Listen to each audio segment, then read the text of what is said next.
C'est la trouvaille du prof de techno du collège, Monsieur Tournefolle, le robot tout info.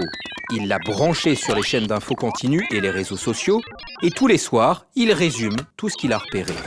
Un compte-rendu papier sort de son ventre, les principales images sont diffusées sur ses yeux, et il peut même parler. Les élèves l'ont vite baptisé Bob FM. Et avant Noël, le prof a laissé Bob branché. Comme ça, a-t-il dit, on saura tout ce qui s'est passé pendant les vacances. Mais quand Kamel est entré dans la salle de techno après Noël, il a vu Bob dans un sale état. Il était noyé dans un flot de papier, sur ses yeux clignotaient des images sans queue ni tête, et il répétait sans cesse « Attentat, chômage, Coupe du Monde. Attentat, chômage, Coupe du Monde. » Bob faisait une indigestion d'infos. Il ne savait plus faire le tri. Bob, ça pourrait être vous et moi. Du matin au soir, à la radio, dans les journaux, sur nos écrans, on est sans cesse bombardé d'informations, les plus importantes comme les plus insignifiantes. Alors l'info en continu, comment faire le tri ? C'est difficile, parce que les chaînes d'infos ou Internet ne nous aident pas toujours.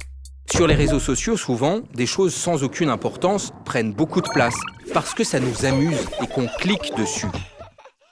À la télé, des infos secondaires, comme le foot, occupent certains jours tous les programmes parce qu'elles distraient beaucoup de gens. Mais quel est le plus important ? Le résultat d'un match ou un reportage sur une guerre ? C'est en partie le rôle des journalistes de faire le tri. Mais on l'a déjà vu, quelquefois la façon dont les médias classent les infos est discutable.